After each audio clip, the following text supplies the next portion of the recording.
And hello, everyone. Welcome back to The Decap. Today, this will be posted on Friday, so that means we're doing something other than lists. And today, we are going to be doing a Start Bench Cut NBA edition. Now, most of these will be coming from the Instagram page NBA_Start Bench Cut, or something like that. The link will be in the description. So today, we will have 5 players in one team Start Bench Cut edition, which is a little bit different, but we do things different here. And today, for this special video, we'll be having a very special guest in Connor West. Say hello to everyone. Hello, everybody. I am Connor West.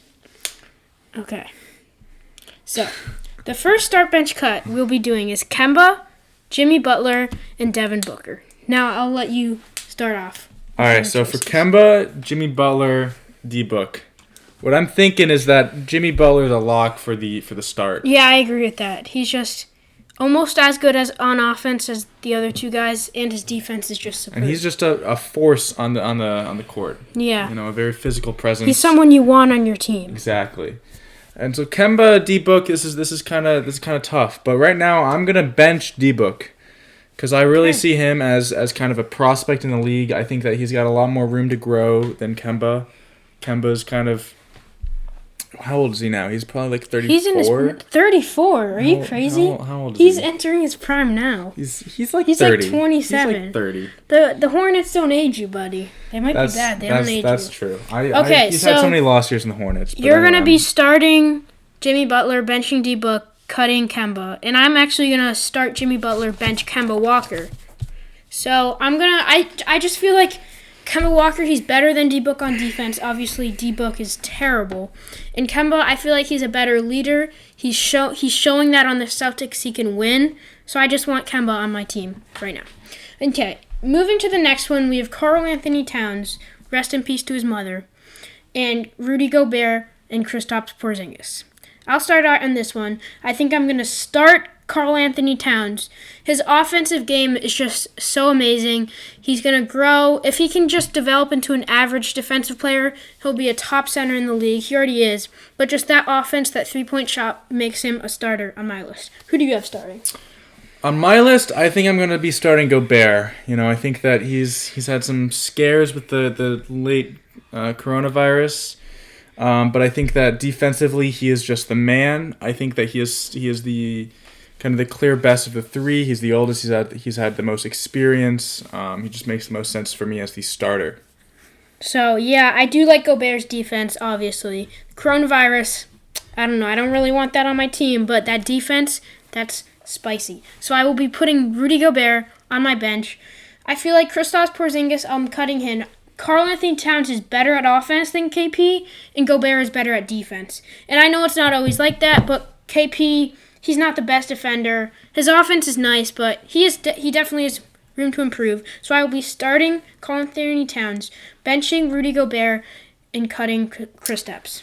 Now, well, that's where I think you're wrong, because I can't imagine cutting the unicorn. You do bring up some good points that he's kind of overall weaker on defense than Gobert, weaker on offense than Cat. But I think that he's got so much room to grow. I think that he is just a freak athlete. I think that he has so much potential. And then, obviously he kind of works well because he can spread the floor or have the post game. And then I will be cutting Cat. I don't like Cat. I think that he is an offensive wonder, but I think his defensive has been lackluster. Definitely, yeah. Actually, I think that I saw some statistics where the Tims were, I think, like middle of the pack on defensive efficiency without him on the floor and dead last with him on the floor. And I think he is just a dead weight on the floor when he's not kind of in his bag and kind of offensively firing. So I think that's why I'm cutting him. Okay, I see that. And now moving on to some guards, we have Russell Westbrook, Luka Doncic, Damian Lillard. You can start off on this one. All right. Well, I think that the clear choice here is to start Luka. He had such a fantastic start to the season before it was cut short. I think he was averaging something close to 27, 10, and 10, something like that. he's already still so young, but he's got so much experience already. Then for the bench, I'll probably be putting Russell Westbrook there.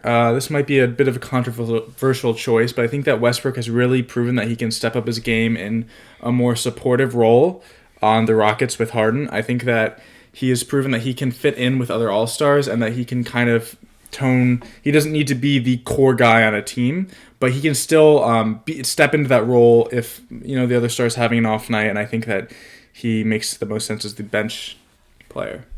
Yeah, I definitely see your point. I will be starting Luka Doncic as well. Obviously, he's an offensive wonder. Defensive, he's not like bad. He's average. A little bit below average maybe, but he's not terrible on defense. His offense, just his threes, step backs, layup package, it's amazing. But my difference will be I will be benching Damian Lillard, as I see he's just such a clutch player. He hits that big shot, and he beat Russell Westbrook when they played, so I don't see how you can put Westbrook above Lillard. No, I gotta say that Lillard is very amazing on offense. He's got all the ice in his veins to hit whatever shot he needs, but I don't like him because he's a crybaby, and I don't need that on my team. Well, I don't need Russell Westbrook. We're in 2020 where we need shooters on your team, and Russell Westbrook, as I mentioned in my point guard video, he just cannot shoot as well as Lillard. So I will be starting Doncic, benching Lillard, and cutting Westbrook. Moving on, we will have Embiid, Jokic, and AD. And I'll start on this one. Yeah, I think it's obvious that you start AD. He's just such a complete package, amazing offensively, amazing defensively. He's just the real deal. He's so young, like 25, 26. He'll just keep improving, which is scary. And I'm going to be benching Jokic as I feel he's just such a good offensively sound player, as he's such a good passer, such a good scorer. His defense is bad, but it's better than Karl Anthony Towns, I would say. But Jokic, I feel like just the way he plays offense is amazing, so I will be benching him, cutting Embiid. It's close between Jokic and Embiid. I just feel like, I don't know, Embiid might get injured. He might not. He might have an off night. He can't shoot the three as well as Jokic, which obviously we need to shoot. So I will be starting AD, benching Jokic, and cutting Embiid. I'm actually going to agree exactly with you on this one. I think that AD is the clear frontrunner as the starter. No questions there. I think he is physically and, kind of talent-wise, just the clear best there. I think that Jokic, he has the most complete game of the three here. I think his passing game, obviously, is much talked about. Between him and Embiid. Well, yeah. I think he's the most well-rounded player of these three. I think that AD is just so. Jokic is not. Oh, you're talking about AD. No, I'm talking about Jokic. Oh. I'm talking about Jokic. I'm saying Jokic is not well-rounded. Well, here's the thing. I think as a big, he's got all the skills you need. He's got the passing, he's got the three ball, he's got the post play. I think that AD is just way far and above him physically. And then he's, I would say they're about probably comparable in terms of skills.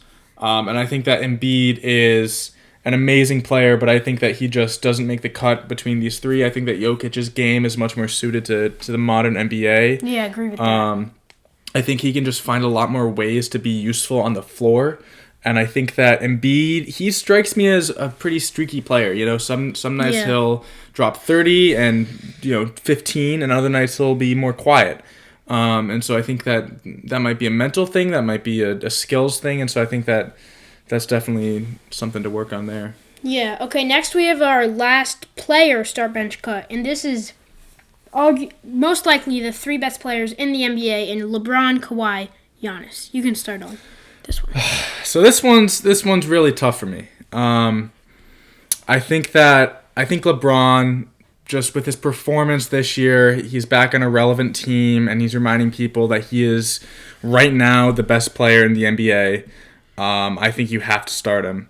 I think for Giannis and Kawhi, this is really tricky, but I think that I am going to bench Kawhi because I think that Kawhi has just had such an impact on the game.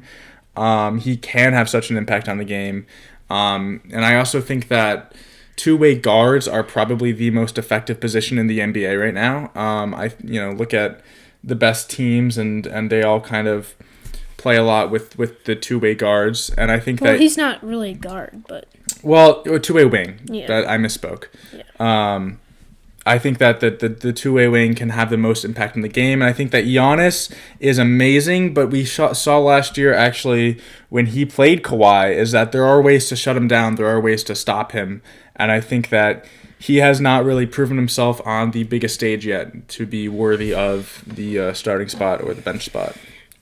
I'm gonna completely disagree with you on this one. Well, almost completely. I'm gonna start Giannis, as I feel right now he is the best player in the NBA, winning MVP last year. I think he would have won MVP this year. He's just so good at driving, rebounding. He's developing a jump shot. He's just an amazing defensive player. He can do everything in basketball almost. And I just feel like he definitely has to be the best player in basketball, number one, and you start him. Now, I'm going to bench LeBron James. As you said, he's won before. He'll win again. He's just, once again, they're all just so good at everything. And LeBron's such a good playmaker. Such a good playmaker. Mm-hmm. Something that Giannis and Kawhi may lack or not have.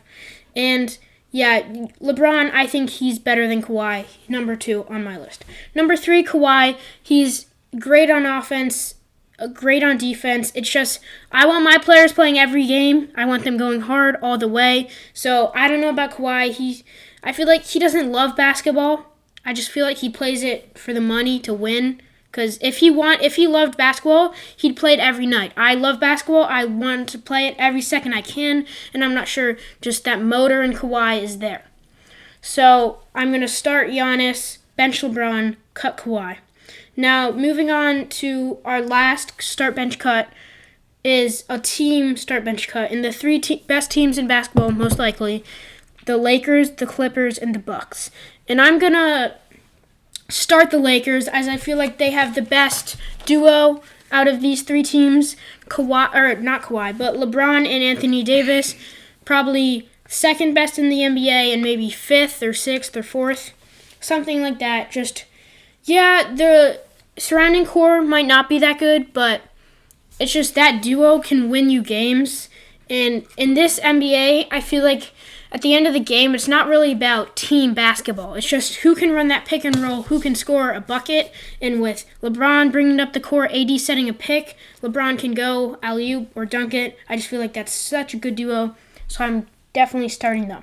Now I'm going to bench the Clippers because they also have an amazing duo. Kawhi Leonard, Paul George, both two-way wings that are just so good at everything they do.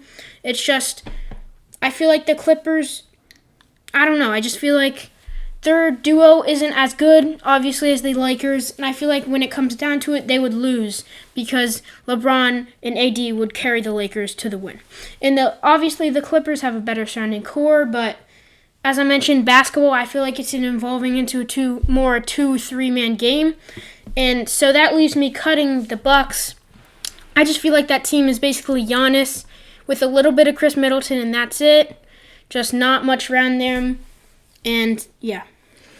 So I think we're mostly on the same page. I'm going to swap the position of the Lakers and the Clippers. I just think that when it comes to, when it matters, if we're talking about winning a championship, if we're talking about winning a playoff series, I think that the Clippers just really have all the pieces there to win. I do agree with you. I think that LeBron AD is the best duo in basketball right now, and I think that's what safely kind of puts them at the number 2 spot. But I just think that if we're really talking about kind of the greatest team right now, the Clippers have not only PG and Kawhi, they've got Montrezl Harrell, they've got Pat Bev, they've got Lou Williams, they've got all the pieces there.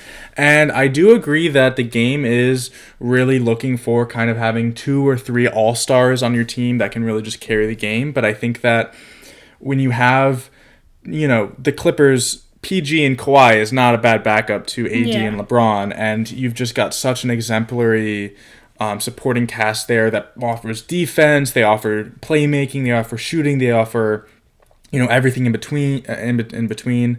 So I think that that's definitely putting them at number 1 and the Lakers at number 2.